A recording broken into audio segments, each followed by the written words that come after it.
Добро вечер во уште едно издание на Диазепамче со Мими Мирчевска. Наш вечерашен гостин е професор доктор Владимир Рендевски од Клиниката за неврохирургија. Добро вечер, професоре. Добро вечер. Вечерва ќе зборуваме многу интересни теми поврзани со неврохирургијата, за вашите успеси, за она што навистина во последно време се најголеми проблеми и мозочните удари. Ќе ми биде чест. Професоре, во последно време, говорејќи со невролозите, но и со брза помош кога правиме прилози за вестите, ни кажуваат дека најчесто причина за смрт, но и за тешка инвалидност се мозочните удари. Што се мозочните удари и зошто толку често ги има или ги имало и во минатото, но сега повеќе имаме медиуми, говорења, познавање повеќе? Според мене мозочните удари се една од најчестите патолошки ентитети, би ги нарекол, во заболувањата кај човекот. Ги има од секогаш, меѓутоа со оглед на пораспространетата брза диагностика на новите, да кажам, радиолошки апарати низ здравствените установи, може би сега побрзо и поточно се диагностицираат во однос на претходните изминати години. Инаку инциденцата е доста голема и за жал поразителна. По-конкретно, ќе спомнам на кратко дека мозочните удари главно се делат на два типови. Тоа се исхемични мозочни удари, кои што настануваат заради тромбоза, зачепување на одредена мозочна артерија и како последица настанува недостаток во крвоснабдувањето на тоа засегнато мозочно ткиво и се јавува така наречена исхемија, односно исхемичен мозочен удар, а во другата група спаѓаат хеморагичните мозочни удари или познати кај народот како излив, мозочен излив, мозочни крварења. Кај нив пак патологијата, патофизиологијата, механизмот на настанување е сосема спротивен од овие кај исхемичните, тамо пак настанува излевање на крв, руптура, значи оштетување на зидот на крвниот сад и заради тоа оштетување настанува излевање на крвта во околното мозочно ткиво, кое што се препокрива со крв, повторно настануваат последици трајни, за жал, прво привремени па трајни во однос на засегнатите клетки неврони и се јавува така наречен хеморагичен мозочен удар. Исхемичниот мозочен удар е почест, од хеморагичниот 2 пати до 3 пати е почест, меѓутоа пак кај хеморагичниот мозочен удар поголема е смртноста, морталитетот.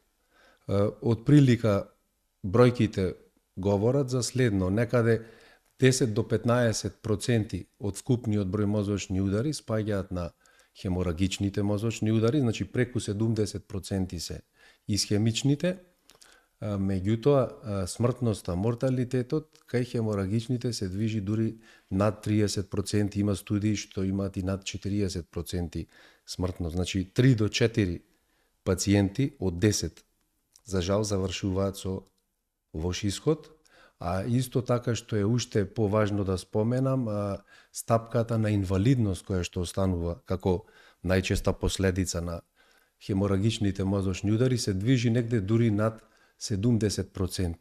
Значи од 10 пациенти со хеморагичен мозочен удар, најмалку 7 се очекува да имат помала или поголема секвела, односно да остане некоја последица во смисла на парализа, нестабилност при одење, искривување на лицевата мускулатура, кои што често и покрај физикалната рехабилитација кај голем дел остануваат трајни тие последици. И практично голем дел тие пациенти не само од медицински аспект, меѓутоа и од социјален аспект остануваат трајно неработоспособни за понатамошно живење и функционирање во општеството, што значи дека представуваат не само медицински, туку и еден социоекономски проблем тие пациенти за општеството, така што превенцијата во овој случај е најважна. Инаку да спомнам само во Македонија, според најновите студии што сме ги работеле, некаде сме во групата на земји со повисока инциденца во однос на просекот во светот, негде светскиот просек е 25 новозаболени на 100.000 население годишно, ние сме негде во групата земји со 40 до 45 новозаболени на 100.000 годишно. Значи, од прилика на нашата популација во Македонија, ако сме околу 2 милиони, негде би имале ние околу 800 до 900 новозаболени годишно. Зошто е тоа така? Веќе гледаме според статистиката и многу млади имаат не само исхемични, него хеморагични мозочни удари, каде што и не стигнуваат до болница за било каква интервенција. Најчест ризик фактор кај хеморагичните мозочни удари е нерегулираната артериска хипертензија. Тоа сум го споменал и претходно и во други гостувања и во други студии што сме ги работеле го напоменуваме. Присутна е некаде во 80% од пациентите со хеморагичен мозочен удар. Дефинитивно најчест ризик фактор е нерегулираната артериска или висок притисок. Механизмот е едноставен, значи долготрајниот висок притисок нерегулиран прави постепени промени на средниот слој на артериите. Онај баш што е мускулниот слој што е одговара токму за еластицитетот, растегливоста на самата артерија. Со тек на време таа дегенерација на мускулниот слој на артеријата истата ја прави да биде крута. Значи не може да се адаптира самата артерија на понатамошни евентуални хипертензивни кризи. И при одредена наредна хипертензивна криза, не можејќи тој притисок да го издржи еластицитетот на артеријата, истата прснува и на тој начин настанува излевање на крвта. Затоа викам, веројатно треба да обрнеме многу поголемо внимание на здравиот начин на живот со цел младите луѓе да не бидат пациенти со артериска хипертензија. Значи здравиот начин на живот, поздрава исхрана, физичка активност, стресот се фактори кои што придонесуваат кон развојот на стресот е еден од најголемите фактори, се придонесува до зголемување на крвниот притисок. Колку денеска знаеме да го регулираме, докторе, стресот? Еве кога доаѓаат кај вас пациенти, какви сме како пациенти, какви сме како луѓе ние овде во Македонија? Нервозни, анксиозни, депресивни, една слика да си помогнеме себе си за да не дојдеме само до висок крвен притисок. Јас сметам дека луѓето во светот се секаде исти, човек се раѓа ист. Стресот е одраз на културата на живење, на кодексот, на нормите во државата, така што истите тие луѓе кога гледаме живеат во други услови, стресот е помал и самиот начин на живот, и воспитувањето, и начинот на исхраната, кажувам, и физичката активност, значи тоа е еден ментален склоп кој што е спој на самиот одраз и на средината, меѓутоа и на самиот човек. Така што сметам и ние како здравствени работници, тука сме многу важни да апелираме до подигнување на свеста на тие добри здравствени навики кај пациентите, кај нашите граѓани, меѓутоа и самиот начин на функционирање, на живење, колку повеќе сме средени како држава, како општество, сметам уште од најмали денови, од училишните клупи, од работната средина, сето тоа влијае кај сите да имаме помал стрес и подобар квалитет на живот. Што е во превенцијата? Кога еве да знаеме дека може ние или некој друг да има мозочен удар, и колку во превенцијата и во примарното здравство може да им помогне на луѓето да не стигнат до операција со хеморагичен удар? Јас колку што знам, во примарната здравствена заштита имат матичните лекари поставено тие некои цели, како што знам се викаат, за да се регулират, да се превенират, да се мерат редовно сите тие параметри, редовни крвни слики, контроли на срце, на крвен притисок, каде што најмали отстапки кај пациентите треба да бидат навремено детектирани и евентуално тие пациенти кои што се на почеток со хипертензија, значи да се консултираат со колегите интернисти, кардиолози, навремено да би ја примале таа соодветна антихипертензивна терапија, за да не дојде до тоа што го споменав, оштетување на ѕидот на крвниот сад. Веќе кога тоа настанува, крвниот сад е веќе оштетен. Како да си помогнеме? Која е првата помош за мозочен удар? Кога да се изреагира кај друг или кај себе си? Дали има знаци? Има знаци секако. Мозочниот удар и исхемичниот и хеморагичниот имаат многу слични симптоми. Прва карактеристика е што настануваат нагло, од полно здравје.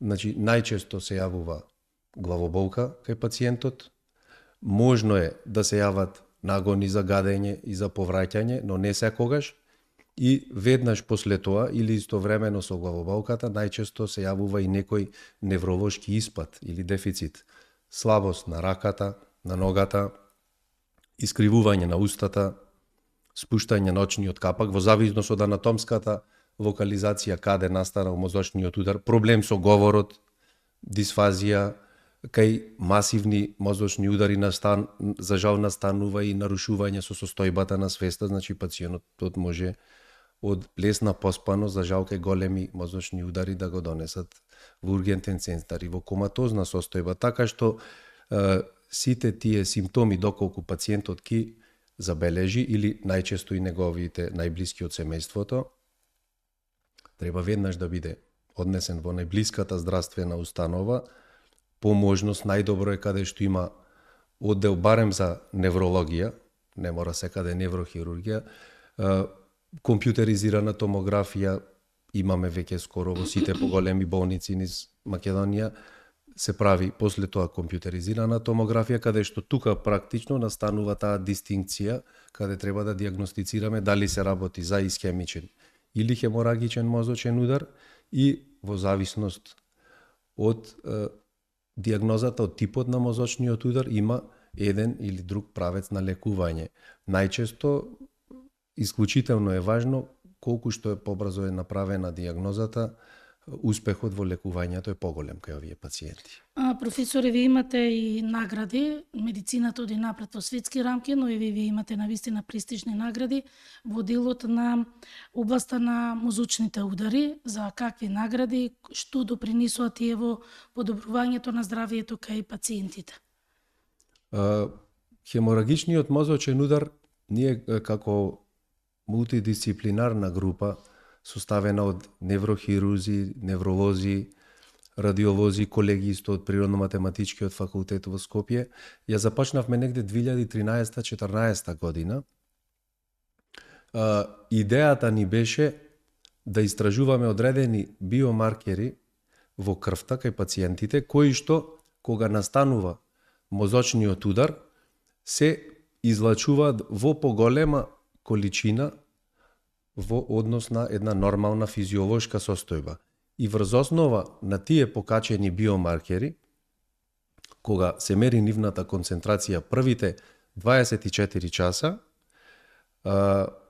изработивме со напредни статистички модели одредени математички формули, кои што во првиот дел од студијата го предвидуваат волуменот на отокот на едемот, кој што се јавува после мозочниот удар, најчесто се јавува со максимална големина после 4 до 5 дена и тогаш настанува тоа критично најголемо влошување во клиничката слика.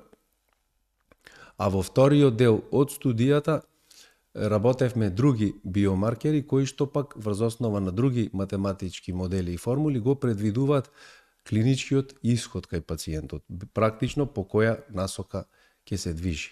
Во првиот случај, во првиот дел од студијата ги работевме тумор-некрозниот фактор и глутаматот, врз чија концентрација развивме модел за прогноза на волуменот на едемот. Негде таа метода, мислам дека беше со сензитивност од 78% и со тие резултати беа и практично признати од научната јавност. Публикувавме 3-4 значајни трудови што беа објавени во престижни медицински списанија со фактор на влијание, а се представивме и на неколку научни настани, меѓународни конгреси. Во 2019 година во на меѓународниот конгрес Mind and Brain во Пула по невронаука, организиран во соработка со Хрватското здружение по неврологија, психијатрија, Хрватската академија за науки и уметности и Здруженијето за мозочен удар од Централна и Југоисточна Европа, ја добивме втората награда.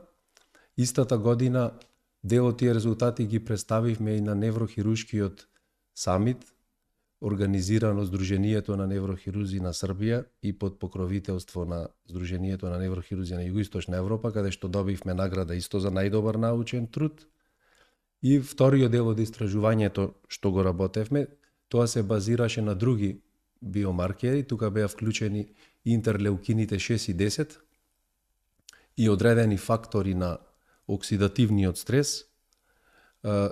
Овој дел од студијата најпрво го публикувавме во едно респектирано списание со фактор на влијание 9, Brain Pathology, и истата година, 2023, бевме победници на овој споменат меѓународен конгрес во Пула, Mind and Brain, така што представуваше навистина една така убава сатисфакција и мотив за целиот тим да продолжиме и минатата да работиме. недела во Пула исто добивте награда. Зашто беше наградата?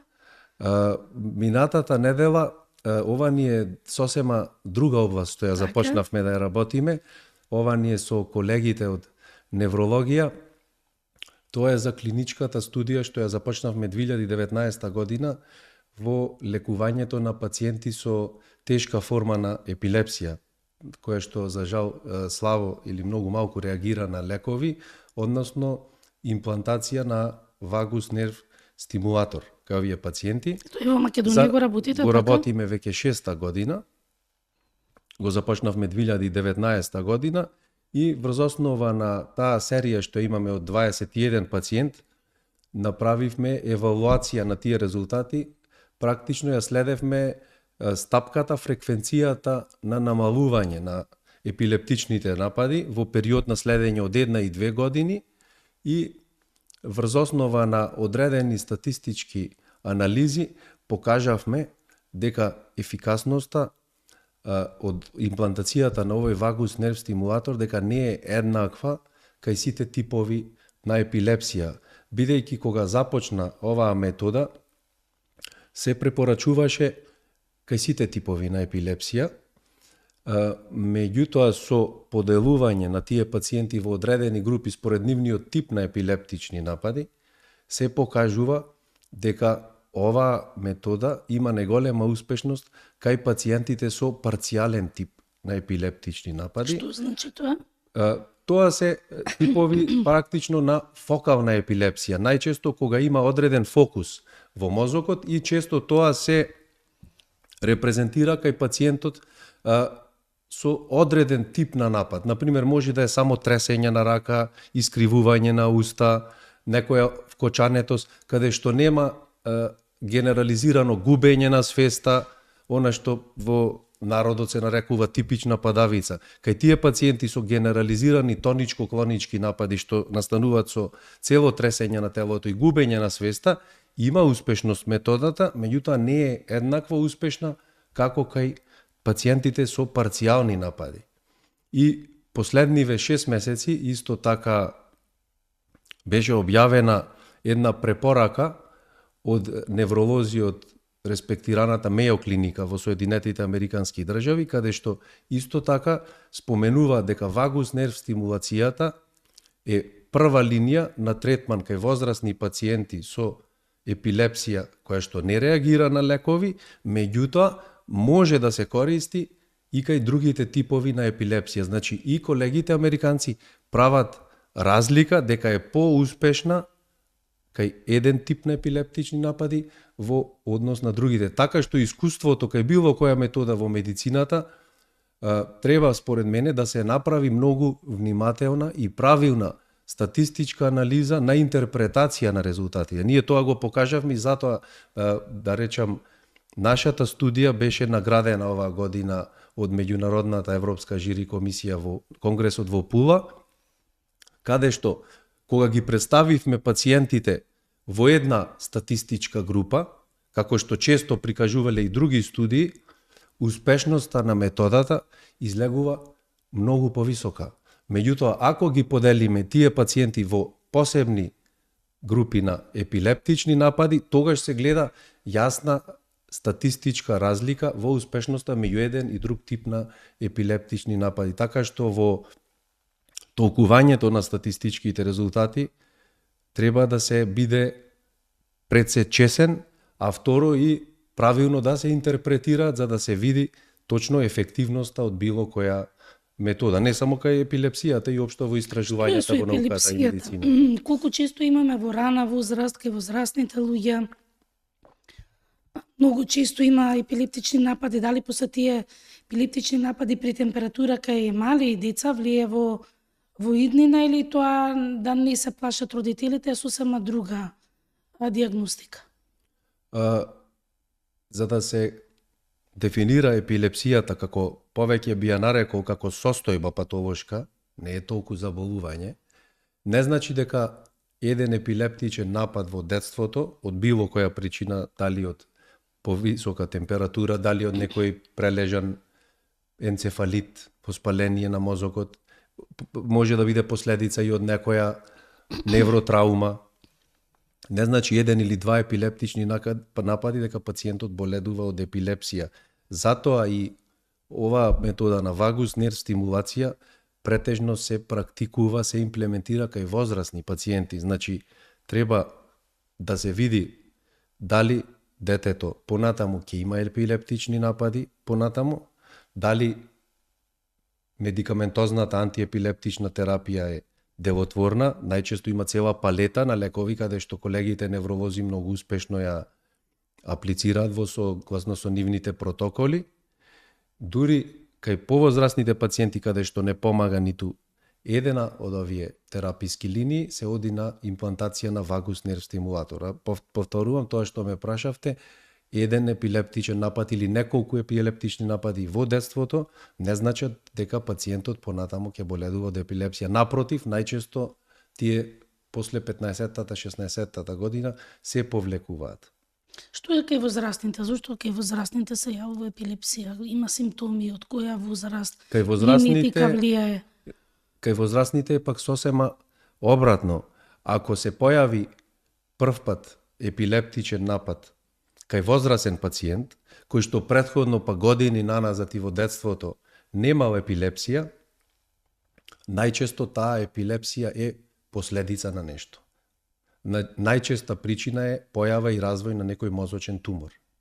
Тука пак е сосема друга причината за епилепсија. Тука треба да делуваме да се отстрани причинителот, односно патолошкиот субстрат што ја предизвикал. Најчесто, значи, епилепсијата кај пациентите си се јавува во тек на возраста и, за жал, кај оние пациенти кои што со тек на нивниот развој не прекинува, понатамо таа си продолжува. И тие веќе пациенти ги вбројуваме во групата дека кои имаат ова нарушување, би го нарекол, бидејќи тие пациенти се сосема нормални луѓе, нормално функционираат, имаат одлични резултати и перформанси во нивните професионални способности, меѓутоа состојбата треба навистина да биде сериозно сватена и од нивна страна, редовно да си одат на контроли кај колегите невролози кои што ги следат. Повторно кажувам, има одлични антиепилептични лекови со последниве генерации кои што даваат одлични резултати. Дури кај оние пациенти, за жал, каде што нема голем успех, тие се кандидати за оперативната метода за вградување на овој вагус нерв стимулатор. Така што колку има успех и колку пациенти со оваа операција и впрочем и наградата што ја добивте, колку после се продолжува и каков е животот? Нашата клиничка студија сега што ја првпат ја презентиравме на меѓународниот конгрес во Пула, покажа успешност негде од 61,9%. Значи 62% имаат, тоа се вика responders rate, значи степен на колку одговараат, колку добро одговараат на терапијата, како параметар се зема за успешност на оваа метода, намалување на фреквенцијата кај нивните напади повеќе од 50% во однос на бројот на нападите што ги имале пред операцијата. Што не значи дека ако има намалување од 35% дека нема успех. Меѓутоа, тоа е една стапка, еден параметар кој што го земаме за споредба со другите студии. И има пациенти кои што имале и по 40 напади и повеќе во текот на месецот. Значи, тие пациенти практично живеат со тоа. Секој ден имаат по 1 до 2 напади. Кај нив и 10-15 напади да се намалат во текот на месецот е успех. Меѓутоа, она што кажувам, пациентите кои што имаат намалување на нападот за повеќе од половината, се смета дека оваа метода кај нив е успешна.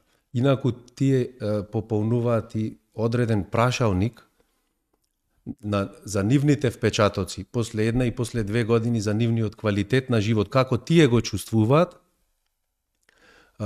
Самите пациенти имаат подобрување во нивниот субјективно впечаток практично на ситуацијата некаде од 90%. Значи 90% се чувствуваат самите дека имаат подобар квалитет на живот.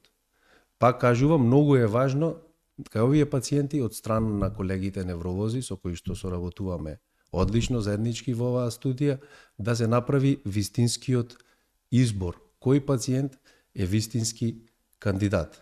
И после вградувањето на тој стимулатор, практично третманот си го продолжуваат колегите невролози. Значи, постои на еден начин калибрација, баждарење во фреквенцијата на електричната струја, што ја емитира генераторот, и во периодите и начинот кога и како се врши таа стимулација на нервот вагус, бидејќи не се прави стимулацијата цело време 24 часа, најчесто се прави со одредени паузи. Например, 30 секунди стимулација, па 5 минути одмор и различно. Во зависност од типот на епилептичните напади, така се калибрира и овој стимулатор. Така што за сега сметам дека е ветувачки и се надевам ќе дава и уште подобри резултати, а ние во иднина ќе ги следиме и ќе имаме и поголема серија за истата да биде што поверодостојна. Колку е статистичкиот примерот поголем, толку се поверодостојни резултатите. Така, докторе, во последно време, еви како новинари ни известува дека се почесто се аневризмите, пред се кај млади луѓе, кај 20-22 годишни и поготово, тука нема машки, женски, најверојатно, во однос на полот, зошто имаме аневризми кај млади луѓе? Каде што починуваат од нив? Аневризмите се, би кажал, една слична патологија и тие се на еден начин настанува како нивна руптура, последица крварење во мозокот. Меѓутоа, кај нив има претходно оштетување на одреден дел, не генерализирано на сите крвни садови како што настанува со хипертензијата, кај нив најчесто има еден фокус, одредено оштетување на дел од зидот на крвниот сад, кој што за жал најчесто е асимптоматски. Со тек на време тоа се проширува како еден врат со купола, со една врекичка и истиот механизам настанува како кај хеморагичниот мозочен удар. Најчесто при одредена хипертензивна криза, тоа место на најмал отпор настанува прснување и излевање на крвта. Слично е, многу слично со мозочниот удар, со тоа што ме прашавте зошто кај помлади, затоа што најчесто се повеќе младите, тоа што спомнав, заради тој нерегулиран живот, се помлади страдат од артеријска хипертензија. Доколку кај пациент... Дали ја забележуваат? Не ја забележуваат. Дали мерат? Како ниве никаде ги забележуваат? Има одредени студии што кажуваат дека од 3 до 4%, мислам, кај целата популација, пациенти каде што била направена во Соединетите Американски држави, патоанатомска обдукција, заради некоја друга смрт, кај 3 до 4% се детектирани мозочни аневризми. Значи, тие пациенти си имале аневризма, меѓутоа во текот на животот тие воопшто не знаеле дека ја имаат, не настанало пукнување, руптура, си починале од сосема друга болест. Значи, ризик фактор за да прсне аневризмата е повторно артериската Или има може симптоми. може некои благи Например, главоболки да дадат. Можно Дали е. ако еден млад човек еве на 21 година често се жали на главоболка, треба сериозно да направи компјутерска томографија или магнетна Ако резонанца? често се жали на главоболка, најпрво во секој случај треба да се упати кај преглед кај невролог или кај неврохирург. Ако е нешто сомнително, се прави компјутерска томографија со приказ ангиографија, значи целно снимање на крвните садови на мозокот, каде што може да се детектира таа аневризма. И е многу добро ако таа се детектира претходно да не настанала руптура. Тогаш имаме навистина голем успех во лекувањето. Имате такви кога навреме Имаме Колку пациенти. се најмладите пациенти?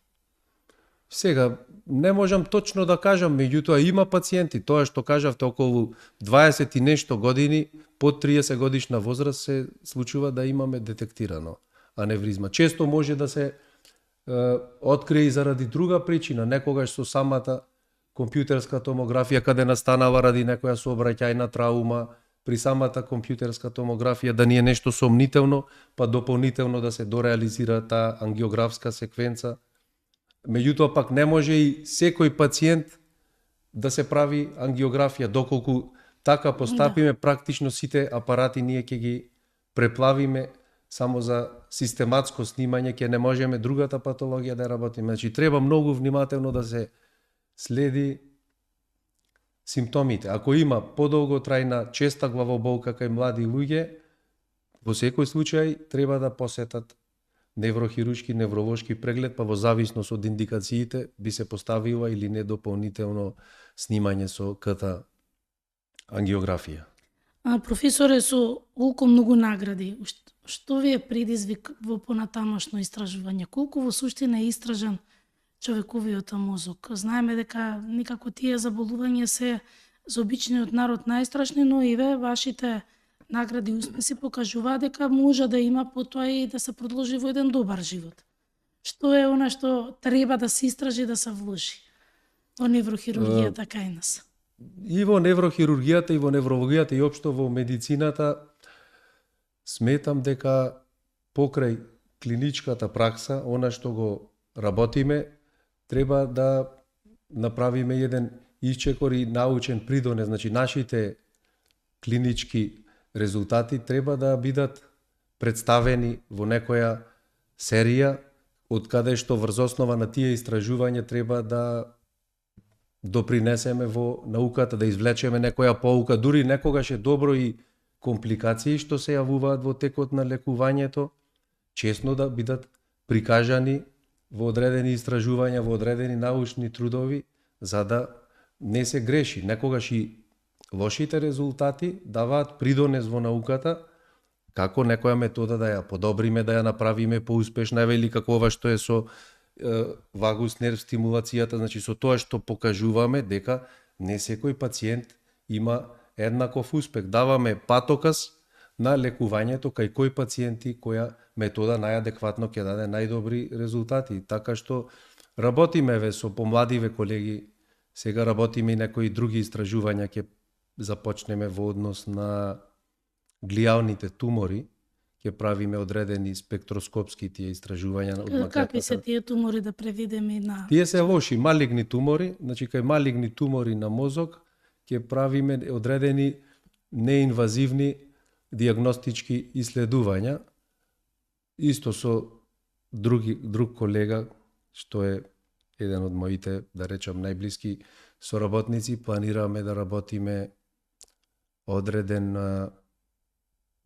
модел на прикажување компјутерско, тоа е со тие сега модерни се 3D на очари, како еден апликативен софтвер за импланти кај во спиналната хирургија, така што имаме одредени идеи кои се надевам дека ќе ги реализираме понатаму. И докторе, за на крај едно прашање, дали е вистина или мит, некако пандемијата ни донесе многу големи, да кажеме, трауми, па луѓето толку не видела дека тие што прележале ковид имаат последици за одредени невролошки заболувања, туку ги покривуваат вакцините против ковид. Која е вистината? Дали имаме пост-ковид Моje mислење компликации или од вакцините? Моje мислење, да, има пост-ковид компликации, меѓутоа сметам дека тие се компликација од самиот вирус, не од вакцината. Така. Имаме често поттикнување на одредени појавени автоимуни невролошки заболувања, гледам одредени кардиомиопатии кои што се појавени вака во праксата. Кај луѓето искрено сметам, мое мислење како здравствен работник, дека вакцините помогнаа во тој период сега. Но пост-ковидот кои ги имаме последиците? Компликацијата кај секој различна е, тоа што кажав, одредени како тригер фактор за поттикнување на одредени вкрстени автоимуни реакции, сметам дека направил самиот COVID-19 вирус. Тоа е моje лично мислење. Така. Професоре, јас ви благодарам на ова гостување, на вистина многу интересни совети, ви посакуваме големи успеси во идни, на многу награди, но и истражувања што ќе им помогнат нели на луѓето на секаде низ светот, а вас, драги гледачи, ви благодарам за вниманието и имајте пријатна вечер.